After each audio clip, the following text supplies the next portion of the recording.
Okay, good evening and welcome to General Council for July 8th, 2025. Let's go to number one, attendance roll call. We'll start, go ahead, Amos. Good evening, Amos Key Jr., present. Carrie Bomberry. Audrey Paulus Bomberry. Dale Bomberry, Counselor. Dean Hill. Greg Fraser. Hazel Johnson.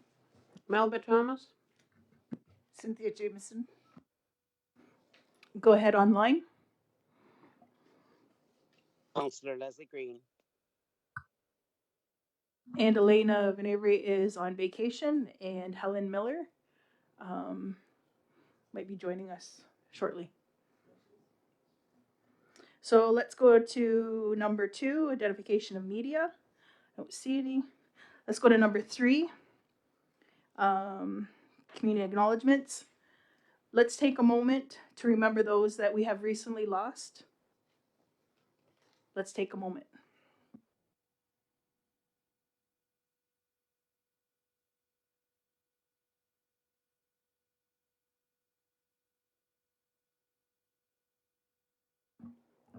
Thank you. Adoption of the agenda. Is there any additions? If not, can I have a mover? Moved by Audrey, second by Melba. All in favor? Anybody opposed? See none, carried. Let's go to number five, adoption of general council minutes of June 24, 2025. Is there a mover? Moved by Carrie, second by Cynthia. All in favor? Anybody opposed? See none, carried. Let's go to number six, delegations and presentations. We have one tonight,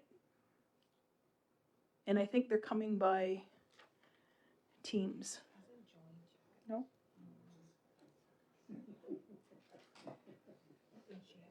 Okay.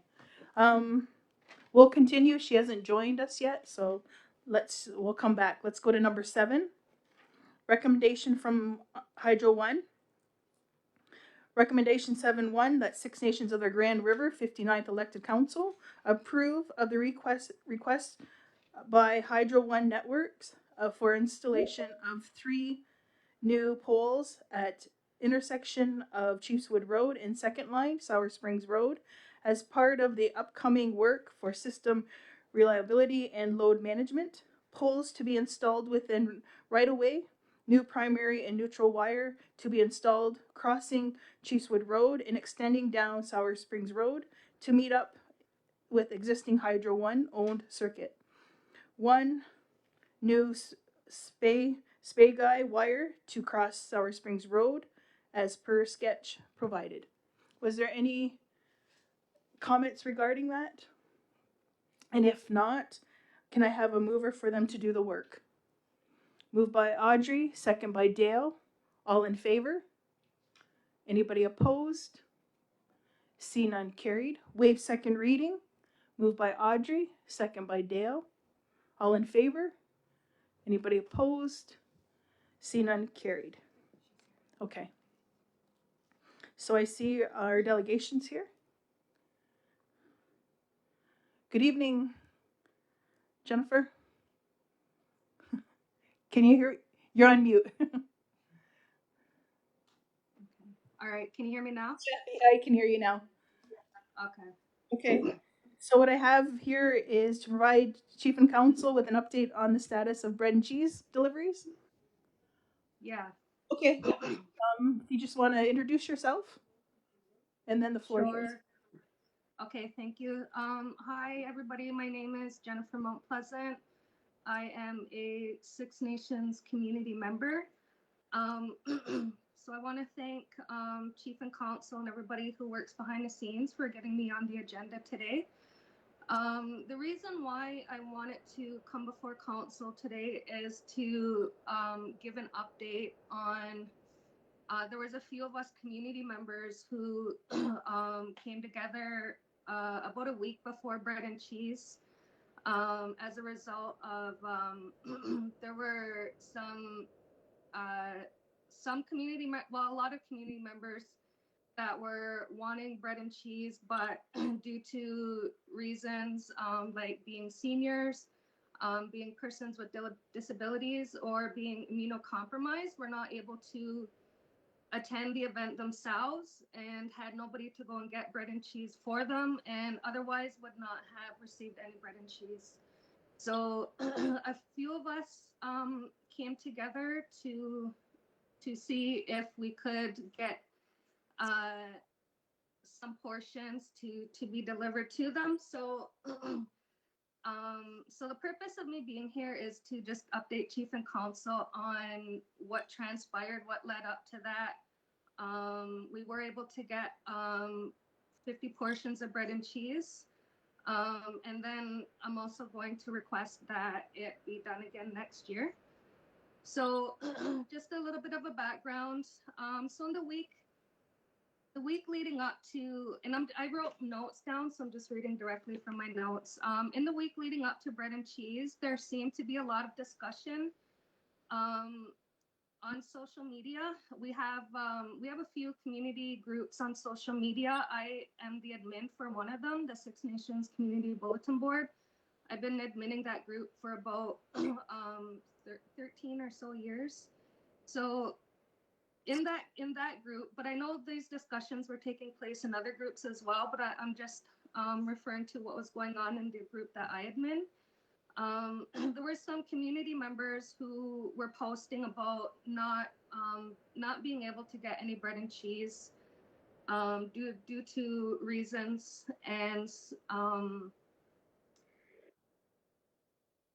so most people who were commenting on those posts were either seniors, persons with disabilities, or immunocompromised, or their family members. This discussion, to my understanding, it was never about having bread and cheese delivered to all community members, but rather to have bread and cheese delivered to those who fit the criteria of seniors living at home, persons with disabilities living at home, and immunocompromised. And who were not physically able to attend bread and cheese, did not have a ride to attend the event, or did not have anyone to go to the event and get bread and cheese for them. Because there seemed to be a lot of community members who wanted bread and cheese, but were not going to get any delivered to them, I decided to see if there was anything that I could do to help. I started collecting names. I started making a list. At that point, I learned that there was other community members who were also making a list. They kind of had similar intentions to me. So I reached out to them, and I just said, let's collaborate, let's put our list together. And by this time, it was about Thursday when I spoke to that community member, and we shared our lists. And Friday, so the Friday before bread and cheese, the other community member advised me that she had called someone at council to request, she asked for 200 portions of bread and cheese to be delivered, but she was told no because it was too short notice, which is understandable. I then wondered if we could bring that number down and maybe get at least 50 portions. So I reached out on my own to council through email, and that by this time it's like Friday afternoon, so I wasn't really expecting a response because I knew it was very last minute. I never heard back right away, so I just assumed that we weren't going to get bread and cheese to be able to deliver out to community members. However, by Sunday evening, I got an email from council saying we had been approved for 50 portions of bread and cheese with instructions on when and where to pick up. So I showed up Monday morning, which was the day of bread and cheese. I showed up at the pickup location, and there was a little bit of confusion when I got there. So I had to speak to about 4 different who I think were bread and cheese organizers, and explain that I was approved to pick up 50 portions. So I did get 50 portions. I met up with the other delivery driver who took half of the bread and cheese. So she took about 25 portions. I kept 25 portions, and then we basically just ripped the list in half. She did one half, and I did the other half. So we were able to deliver 50 portions of bread and cheese out to community members who were seniors, persons with disabilities, and immunocompromised. Regarding the deliveries themselves, everyone we hand delivered to expressed great gratitude. A lot of their eyes lit up when they were handed bread and cheese, a lot of smiles, a lot of thank yous and yawas, and a lot of you made my days. So I reached out to the other community members recently, and I said I'm gonna go before band council and just give them an update on bread and cheese. Is there anything that you want to add? So this is the feedback that I got from them. Um, so a lot of home deliveries to seniors stated that they want to feel a part of this yearly tradition, but due to health reasons cannot walk the distance or be on their feet very long. They would go if they had transportation. So we were wondering if maybe next year it can be an option to have them book a ride to bread and cheese through medical transportation, as they have a few wheelchair vans that have ramps and can accommodate people in wheelchairs and people with walkers. The dialysis unit, the other volunteer did drop off a few portions of bread and cheese to patients at the dialysis unit. So we're hoping next year to get a few more portions because the dialysis unit holds 20 seats during session. I'm also of the understanding that a few portions were delivered to patients' family members that were in hospice. So that's something that we want to take into consideration for next year as well. Aside from really positive feedback that I received, I did have community members reach out to me after the event and ask why, or not ask me, but just to let me know that some community members did not receive any bread and cheese, and it was mainly clients at J Silverhills. Apparently they were supposed to receive bread and cheese and they didn't receive any. So maybe next year we can include those numbers as well. Workers at dialysis and hospice also received, I believe, just a few received some bread and cheese that our other driver delivered. So basically, that's all I have to say. We are making a request to elected council to do this again next year, and we're requesting approximately 200 portions of bread and cheese. We do have a few people who reached out to me after the event and said that that they were very grateful that their relative got bread and cheese delivered to them, and they're willing to volunteer drive next year. So that's all I had to update on, and I'm willing to take any questions. Okay. Well, first of all, thank you to yourself, but also to the other person who did the deliveries. Thank you for the initiative on that. I guess the other part about is it okay if we can connect you with Lee Thompson? Yeah. Yeah, who organizes everything, and then bring up all your ideas, and if there's more cheese and bread that we can order also. So is that okay if we can connect you? Yeah. Yeah. Absolutely. Okay. And again, thank you for the update and doing the initiative to this. So before, I'll open up to the floor. Is there any other questions or comments for Jennifer? Yep. Go ahead, Melba. I just want to say thank you very much for taking the initiative to certainly think of the people who are missed in the community for various reasons for not getting their bread and cheese. That's really great, and the transportation too is really important that you mentioned. So I think it's really great when people take on the responsibilities and think about the whole community. And we need people like you as volunteers. I often mention volunteers are so important, and council understands that also. They've been many volunteers in the community in various areas, and a lot of people in sports. So thank you very much. And as the chief said, that Lee will certainly connect with you and see that some of these things are put in place that people need. Thank you.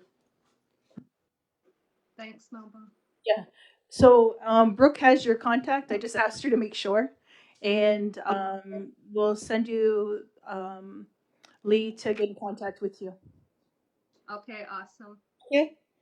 And again, thank you for coming and sharing. Okay, thanks, Sherry Lynn. I appreciate it. You're welcome. Have a great night. Okay, see you later. Okay, let's go to number 8. Chief's update. As many of you know, Six Nations of the Grand River declared a community emergency on June 19th, 2025. Due to flooding, the flooding triggered by severe rainfall has impacted 13 community buildings and many private homes.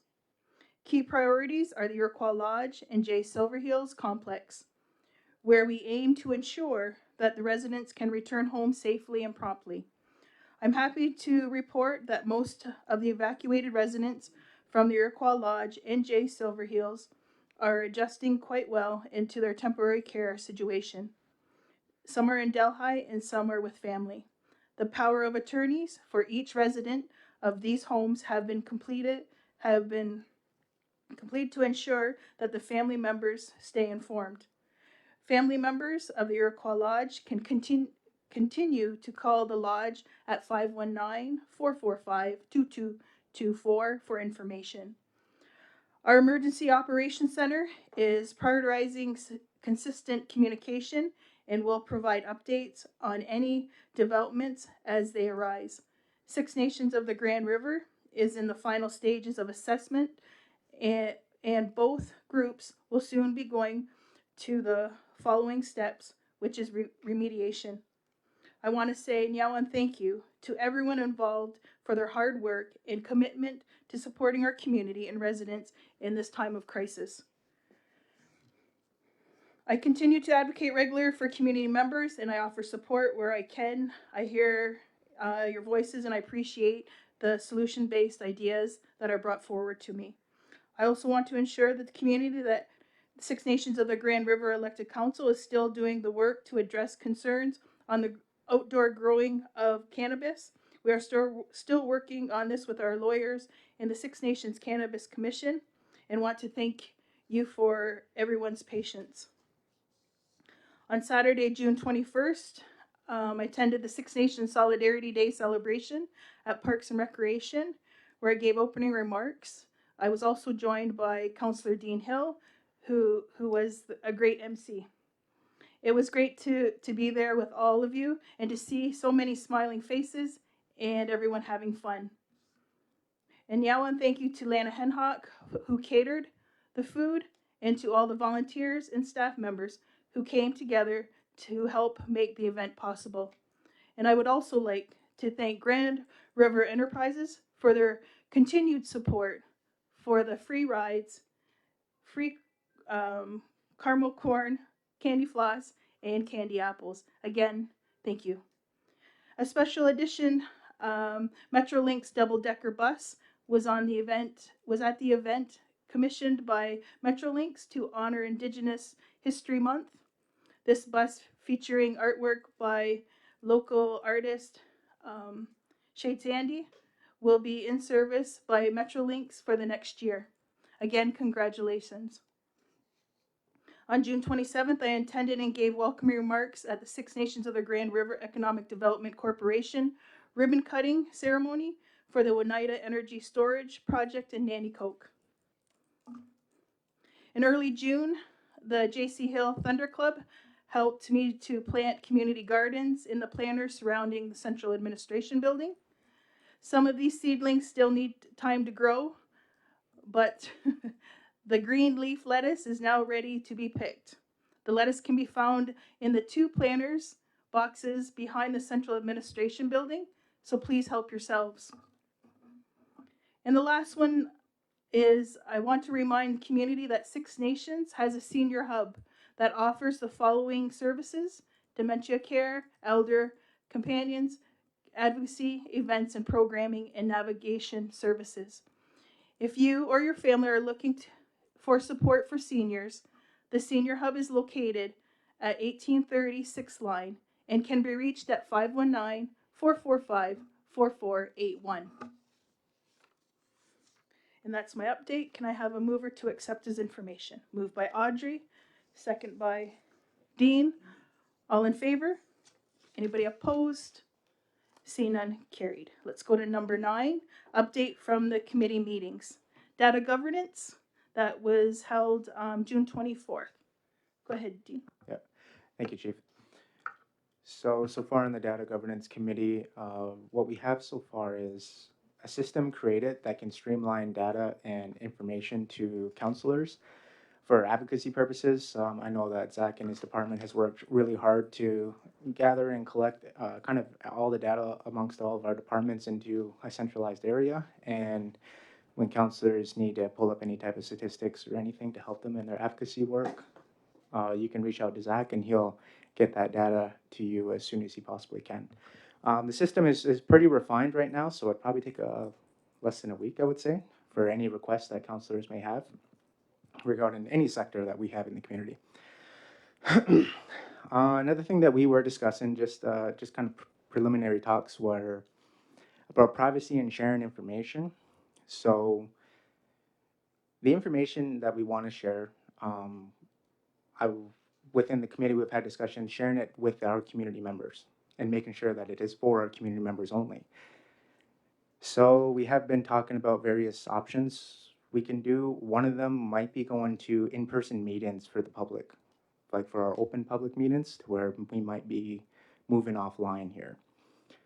Now, that allows us to share more information with the community, but at the same time, we want to make sure it is for our Six Nations community members only. When we have an open platform such as this, and when we stream it live, anybody and everybody can watch, right? So we want to share the information with the community members, not necessarily the entire world. So those are things that we're kind of discussing as well, and what options that might look like. And therefore, we'll be able to share much more with all of you. So that's kind of everything that we've been looking through so far. So thanks. Okay, thank you for that update. Question, go ahead, Cynthia. Dean, one of the options has your group explored is, I know a lot of communities have some sort of a system where you log in and you put your band number, I believe it is, and then only the members can view. Yep, go ahead, Dean. Yeah, that's an option that we have been looking at. Maybe creating some kind of portal specifically for community members, right? But at the same time, we'll have to look at what that login information does look like for everybody to then just view what we want to view, so we don't have any kind of outside viewers as well. At the same time, it may promote more individuals to come into the chambers for the information as well. Yep, follow up. Yeah, it would. But in all fairness, we don't have a lot of seats here. And many of our members, you can see if you check after, there's been thousands of viewers. So we also have members living outside of the communities through no wish of their own, just we don't have the housing for them. So if that's possible, I think that would work well for us. Amos? I think part of our discussion too, Dean, was at the meeting was that is there a way we can sort of go back and look at how many people are actually viewing? And they said we could. So we can start looking at that as well. I mean, if it's 2 people or 0 or 100, then we know, is it what's attracting them to be 100 and 0 for some other evening? So I think we can track that as well to see how many people are actually using the live stream. Go ahead, Cynthia. Did you have something? And then Melba. I was gonna add to that, if that were possible, I think that's ideal, because then people as well who wish to could come in person. It's just we don't have a whole lot of seating here. We're not exactly the amphitheater here. Melba? Yes, when campaigning was happening for the 59th Council, visiting took place at the Friendship Centers. And at that time, the people said, "You neglect us. We don't hear from you. We don't know what you're doing at council." So I'm just wondering if they can be considered, discussed, that we actually go there and give them information. Thanks. Okay, can I have a mover to accept his information? Moved by Cynthia, seconder. Second by Carrie. All in favor? Anybody opposed? Seen none, carried. Let's go to number 2, well-being meeting. That was on Friday, June 27th. Go ahead, Amos. Thank you, Chief.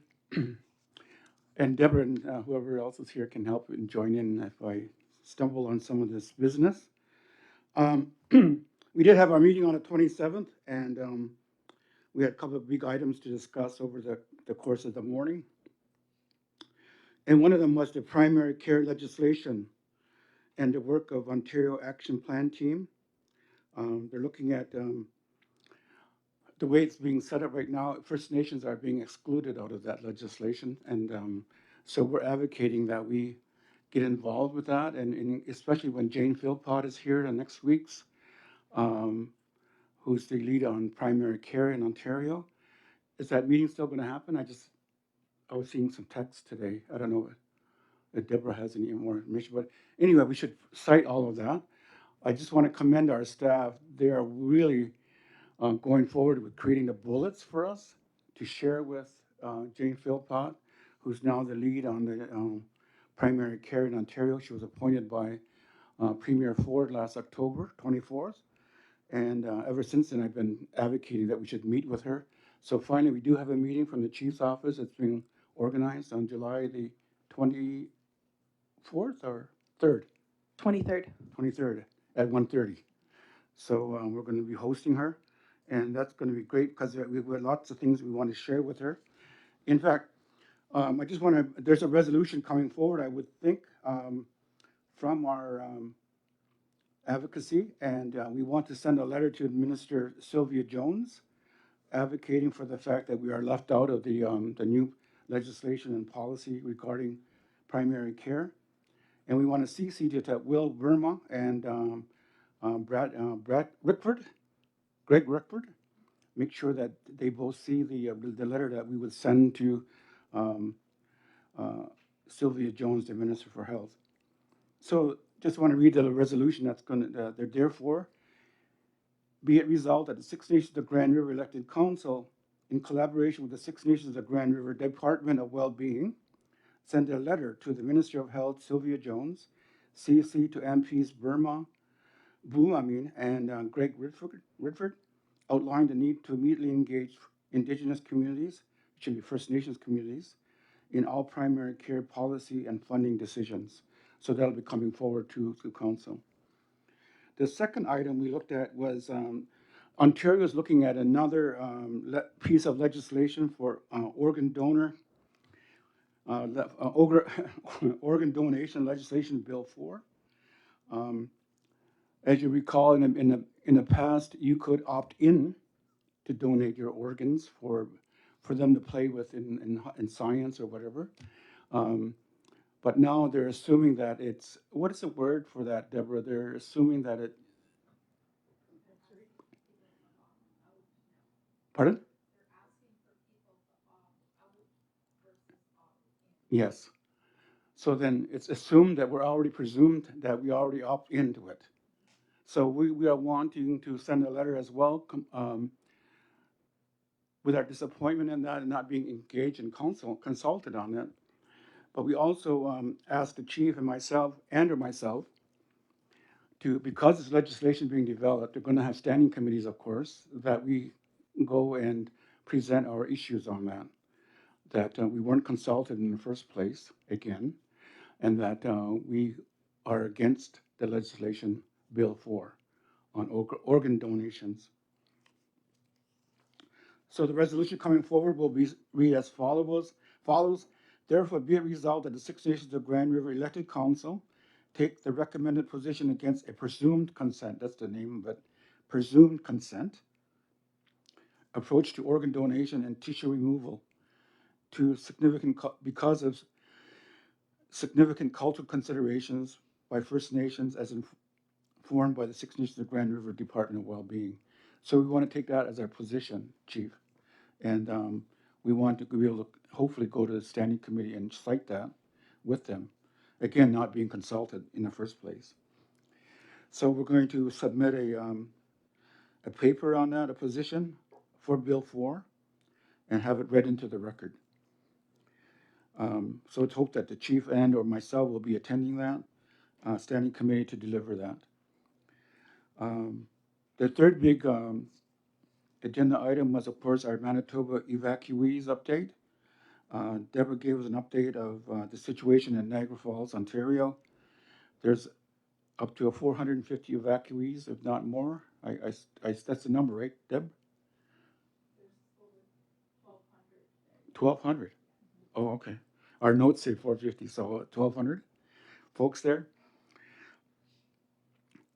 So we have to commend our staff for taking some initiative and being able to prepare and deliver primary care to those folks. And it was cited with us that Ontario is now involved with the mental counseling of that as well, right? Ontario Health? You set it up.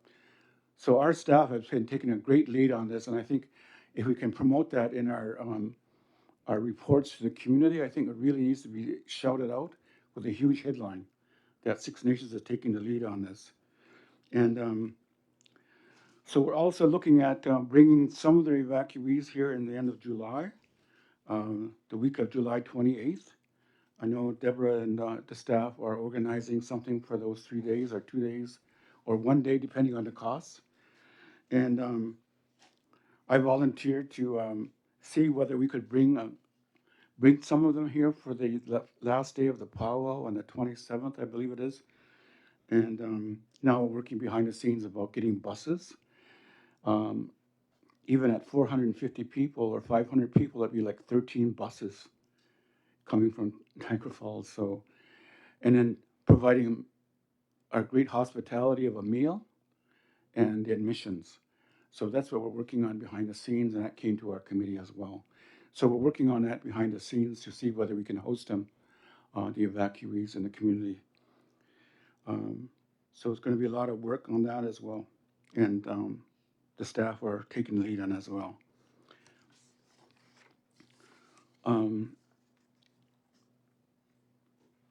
So we're working on this Jane Philpott visit on July 23rd, and it's going to be in Chambers here. So I guess we're all invited to meet and greet Chief that day, if you're available. And we can share with her our needs within the health initiatives here at Six Nations. And on a sad note, finally, a couple of sad notes here. First one is that we did not secure or were not awarded the diagnostic license that Six Nations Council had advocated for. And unfortunately, it was a day out that we had our meeting that we heard that we were not awarded that. So that can be part of the discussion with Jane Philpott. I don't know whether we can find out why we weren't awarded. Deborah, I guess we can do some homework on that, about why we weren't awarded, what was missing in our application. So I think we need to share that, though, with Jane Philpott on that day of July 23rd. So Deborah and her staff, all of our health staff, will be creating those bullets for us to share with Jane Philpott. Just want to reiterate that.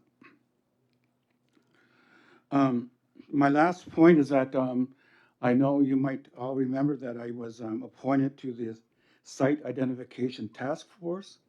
I know it's a long title, for the new Brandon Hospital. So as we speak, they're organizing our first 3-hour meeting the last 48 hours, they've been trying to do that, to try and get 8 of us at the same meeting. So we're going to be working on that in the next little while. So that's our update. Again, I have to, I know all of our chairs will probably say this. I have to just say, as my chair of health well-being, I can't commend my staff, our staff, about how well they are organized and the information that they bring to our meeting. As you know, when I first got on council, I advocated for the demographics of our community, and we now have that through Sarah Curley, and it's amazing. So we can use that ammunition as well with Jane Philpott. This is what our community looks like, and we need your help. So I think we're so lucky we have the staff and the competencies of the staff that we have in well-being. So I just like to thank Deborah. I know she's not there directly anymore, but Alana is there, and hopefully we can carry forward. I'm so happy that we have the staff.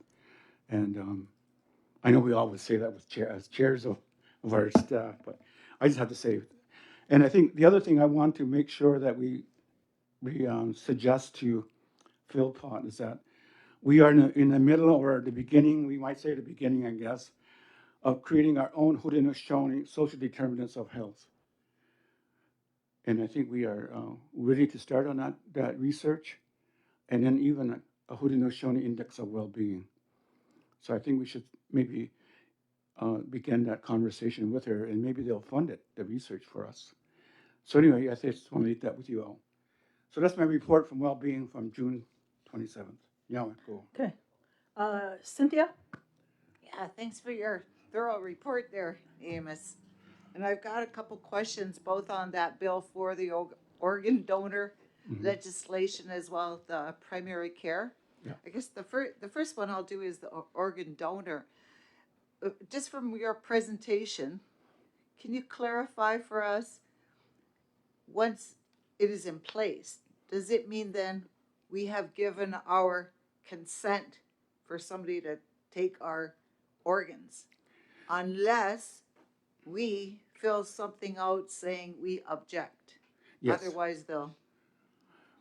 Because if you remember, I think all of us who got licenses, there was a thing you could check, right, that you will donate. Yeah. But now they presume you already donated, and you have to opt out now. That's my understanding of it. Deborah, is that yours as well? Oh, you want to come? If you want to come to the mic. Yeah. Yeah, you're right, though. Cynthia, that's exactly right. Assume.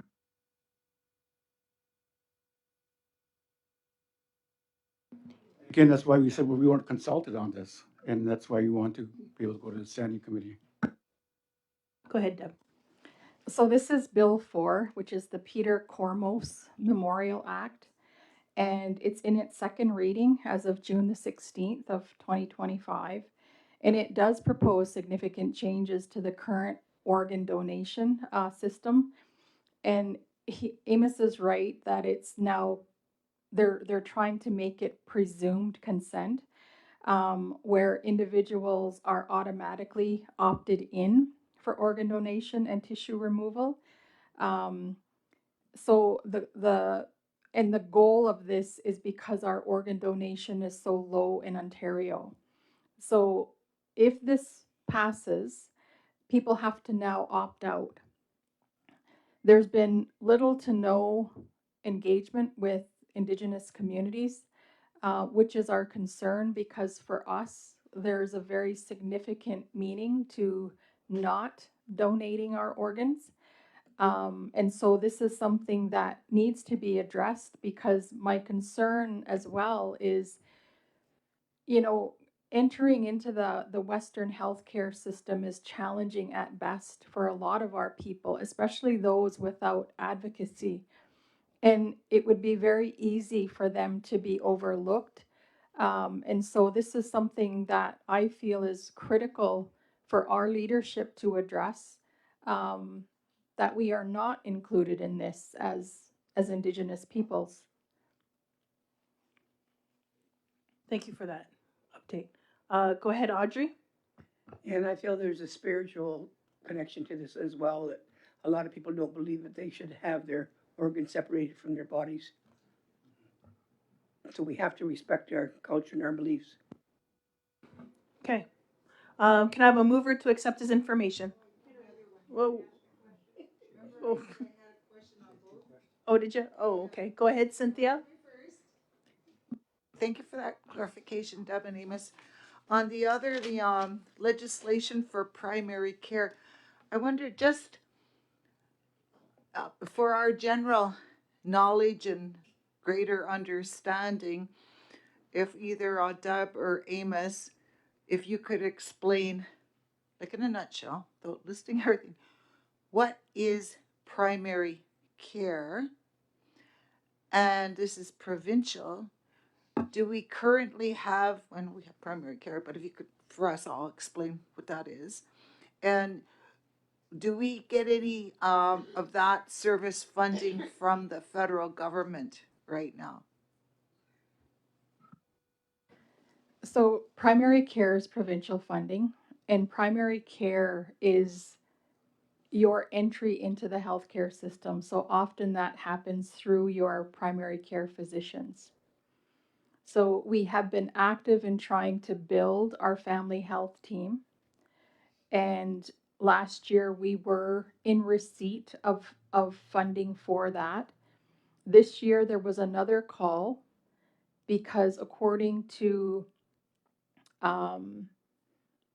Dr. Philpott's mandate, the goal for Ontario is that everybody would be connected with a primary care provider. We are trying to meet that goal as well. We've lost a lot of primary care providers in our community before, during, and after COVID. In total, we've lost 4 family doctors in our community. So, in order to service our needs here, we need more primary care doctors here. Some of our community members are traveling as far as Fort Erie and London for primary care, when we have First Nations physicians right in our community, but we don't have the funding to hire them all. Ideally, a caseload for a physician is anywhere, usually it's around 800, depending on the practice. I know for the family health team here, our goal is to establish relationships with our clients. We are not about, you have 10 minutes, one complaint. I've actually seen signs like that in doctors' offices. Our goal is creating that relationship with our client, taking the time to build that relationship. And so, in order for us to service all of our community members, we're looking at a minimum of doubling our family health team. And it's disheartening when you hear mandates like this being publicly announced, yet when we attempt to achieve that, we're not even included in being able to receive that funding. Follow up. Thank you for that, Deb.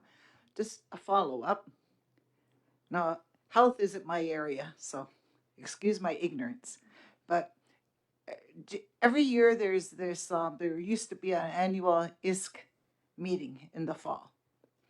And it was pretty good to go to because there the budgeting and dollars available for the year. And then a few years ago, um, First Nations Inuit Health was taken out of Health Canada and stuck under ISK.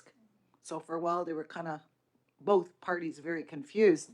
And then now what seems to me to be happening, because I go to these joint gathering meetings, it's ISK is the host, but it seemed to me, the last couple I went to, it seemed the Ontario Health presence is significant there. And I didn't know, but it seems, are the feds trying to shift over what they should be responsible to the province? I don't know if that's happening. And then with this whole the issue of primary care, indeed you hit the nail on the head. It's very much needed. But where have they been in all this business? The feds, that is.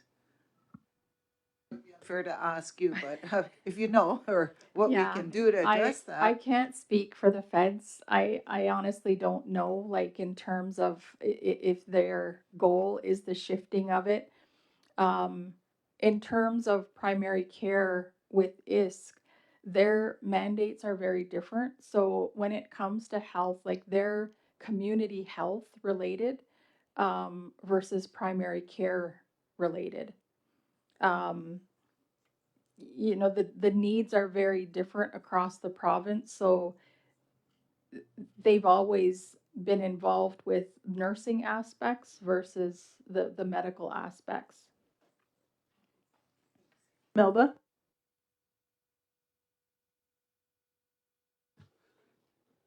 Yes, I wanted to ask Amos, if he thinks it's a good idea, certainly, to have the health team that are now employed at Brantford General Hospital to make a presentation here and to the community as to who they are, what their duties are, and I guess how they approach people and treat them and care for them once they're come in as patients. And I also want to say that I think it's very important, and it's my opinion, that people should be employed who have a lifetime traditional roots in relation to, um, I guess, their culture and language. Like Audrey has said, education, the foundation would be culture and language. That means that we want to continue to address, I guess, the culture and language, and one day we'll all have a Indian name like you and I and others do. And we, years ago, as we know, that's why you have had an Indian name years ago, because everybody said Kajit Juni or whatever, carrying flowers. So hopefully that's just one aspect of moving forward in who we are as Six Nations Haudenosaunee people. So I would hope that we would hire somebody to be on staff with Dr. Hill, Michelle, and I think we have a social worker there and another person. So I would hope that we can have a presentation, because just the other day I talked to a person and they weren't even aware that these people were in place. So they didn't know that their family members or themselves could certainly receive that service that they provide to our people. Thanks. I think yes. I think they should come to make a presentation to us in full council to the community, and we could do it right here in a general council meeting, and just introduce themselves to us and to the community, who they are, and their role at the Brantford General Hospital system. So I think we can send an invitation to them, right? And I just wanted to go back to mention that if you've seen the latest statistics, the $2.5 million people, I mean, do not have a doctor in Ontario. And they're saying that we need 2,500 doctors right now to service those 2,500,000 people. So we had to get in there and go after our own as well. And I think that's what the staff can get out, gives ammunition for that, to state that as well. So I think, um, and I think when you look at the federal government too, I don't know, all of you, if we get eyeglasses or our teeth cleaned or whatever, it has to be approved somewhere. And I guess it's approved at ISK somewhere. Somebody at a kiosk in Ottawa says, yes, Amos Key can have his teeth cleaned. So I don't know how that happens, but my dentist sends that request for 4 times a year, right? So I guess that's all they do is, like Jordan's principal, approve things up there. They don't really get involved with developing policy or the holistic health of our communities at First Nations. Go ahead, Dale. Yeah, just some comments and listening to Deb and her thoughts there in relation to the number of doctors. I think we have 5 right on staff, so I guess we can see if we're looking to have uh, our community of 800 per doctor, then even at 12,000, that's like 15 doctors. And if you go up to 15,000, that's 19 doctors. So I guess we can see where the commitment from the province. I guess I know they're struggling all over the place, but you know, we only have 5, and I know some of those doctors have more than 800 patients. So, but then I guess getting back to Cynthia's point about ISC and INAC's commitment in relation to First Nations and primarily here at Six Nations, when we look at the struggles we've had for the last year with them in regards to trying to fix the Gagnon building so that we can have doctors in there and dentists. So that's a prime example that they're demonstrating clearly to the public of what their commitment is to Six Nations and other First Nations in regards to primary care. Go ahead, Greg. Thank you, Amos, for allowing me to be a guest on your committee. It's very informative. One of the things about the Jane Philpott initiative, she was quoted, or they're putting in place 3 different phases in terms of this healthcare initiative that they're going to be presenting. Of course, phase 1 had to do with increase in access. They brag about the fact that in Ontario, 90% of people in Ontario have a doctor. Well, I think that really pales in comparison to us in terms of the doctors. To Dale's point is that, you know, we're really underserviced in that regard, and that's something that we could be brought up. The other was the second pillar she was looking at was looking at the numbers of increasing doctors.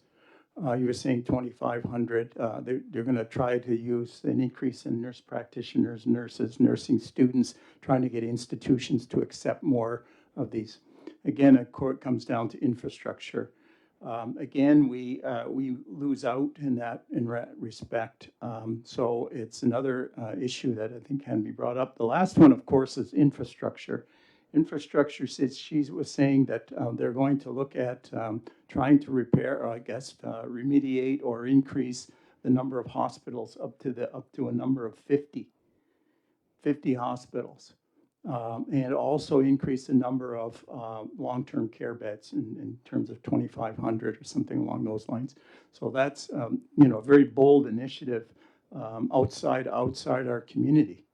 Our community, of course, is lacking in all of those pillars, and they're not really pillars. They're not pillars to us, and I think that's something that we should emphasize. So that was just some things that I think this initiative was put out by the provincial government, and again, we're always in that fight between the federal and the provincial dollars, and I think that'll always be an issue. But yeah, thanks. Go ahead, Audrey. Then I have Amos, and then we'll vote. Yeah, thanks, Chief. The other thing I would like us to mention with Jane Philpott is the cutbacks on drugs and equipment. I just found out the other day that the government cut back on an asthma medication called Atrovent, and they give you a no-name brand, which is not as effective as Atrovent. So when you have these conditions and you know what medication work for you, we should be advocating that those are the ones that should be prescribed for our members on Six Nations, and we should be trying to do something about the cutbacks and all the rest of the stuff and drugs, etc. Deb, do you have any kind of a list of what has been cut back with NIHB? Is it possible to send that out to us? Yeah. Go ahead, Amos. Yeah, just finally, you know, we're all on the same page on this one, and we've been advocating for this for the last year or so, that probably even longer. When I came on council and Deborah joined the well-being side of our efforts here, we've been advocating for this state-of-the-art integrated health system from prenatal to end of life. And if that can evolve in the next 5 years or 4 years, and we say that to Jane Philpott with a full diagnostic center and research center, I think that's going to be could be the last bullet that we shared with her, that this is where we're moving to. And well-being can help support that as well with the needs of that and what it could look like. And I know it's going to be multi-million-dollar, but it's going to be state-of-the-art, and it's what our people deserve. So I think we can mention that to her as well as to Jane Philpott. Donica. Yep. I can have a mover to accept his information. Moved by Audrey, second by Greg. All in favor? Anybody opposed? See none, carried. Let's go to number 3, Unity Building, External Government Relations. Meeting was Wednesday, July 2nd. Go ahead, Greg. Yeah, thank you, Chief. Mine will be fairly short. We have some ongoing issues that we're looking into. I would not like to give it too premature information to community until they're solidified. But they are in the areas of course, one of the issues is that we have to, and you're doing a very good job, Chief, of going up the Haldeman tract, meeting mayors.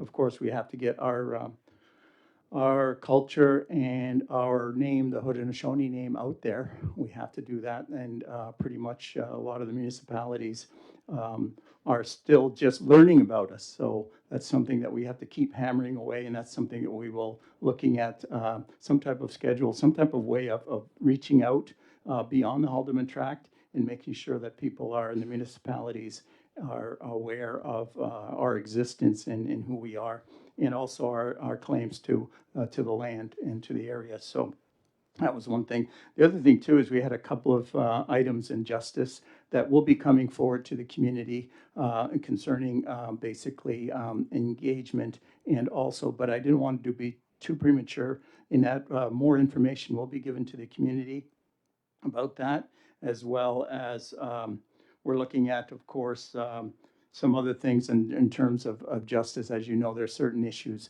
in the community now, and of course, those decisions haven't been finalized yet. So, and the last one, I believe, was again had to do with community safety, and that's again an ongoing application form that we're doing, and we'll be informing the community of that endeavor as soon as that is finalized. So that's it for my report. Okay, can I have a mover to accept Greg's update? Moved by Hazel, second by Dean. All in favor? Anybody opposed? See none, carried. Okay, so I need a motion to adjourn. Moved by Greg, second by Dale. All in favor? Anybody opposed? See none, carried. Thank you for joining us tonight, and have a great night, everyone.